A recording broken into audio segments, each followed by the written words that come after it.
علی کے ملکوتی لبھائے مقدس سے نکلے ہوئے وہ عاشقانہ سرگوشی جو وہ اپنے معشوق حقیقی سے محراب مسجد میں اپنے خدا سے مخاطب ہیں کہ اے خدا تو ایسا ہے جیسا میں چاہتا ہوں، سبحان اللہ، تو مجھے ایسا بنا دے جیسا تو چاہتا ہے۔ اللہ اکبر۔ اور آج ہم اپنے عاشقانہ پرے پرواز لے کر فطرس مزاج اڑان اڑتے ہوئے آقا و مولا تک پہنچیں گے اور کہیں گے کہ یا علی آپ ایسے ہیں جیسا ہم چاہتے ہیں، بے شک آپ ہمیں ایسا بنا دیں جیسا آپ چاہتے ہیں۔ سبحان اللہ۔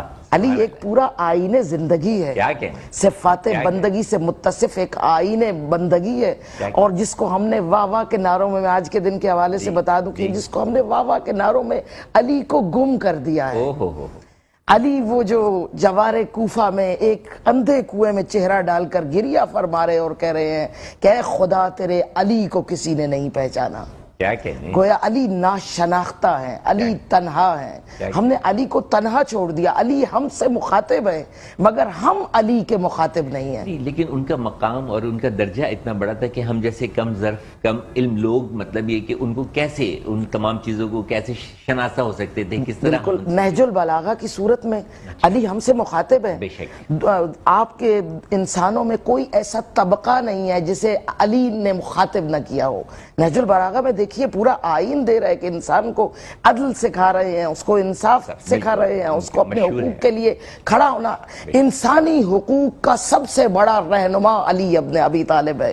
میں اکثر کہتی ہوں کہ مولا مولائے مومنین سے پہلے مولائے بشریت ہے۔ اللہ اکبر۔ یعنی انسانی حقوق کے لیے وہ عظیم ترین عدل اور انصاف سے لبریز وہ رہنما جو اپنی ذات کو پامال کر سکتا ہے مگر انسانی حقوق کو پامال ہونے نہیں دیتا۔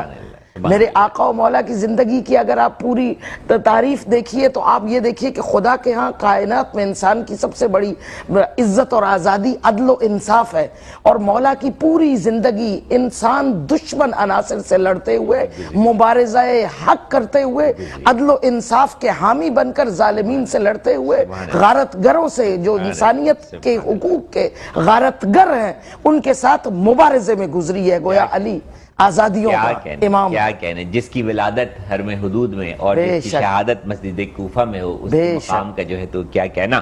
تو آپ کی ظاہری شخصیت کے حوالے سے تھوڑی سی کچھ روشنی ڈالیے کہ آپ کی ظاہری شخصیت کیسی تھی، قد و کاٹ کیا تھا، چال ڈھال کیسی تھی، ادب اور احترام کیا تھا، اٹھنے بیٹھنے کے کیا ادب آداب تھے، کیا انداز تھا؟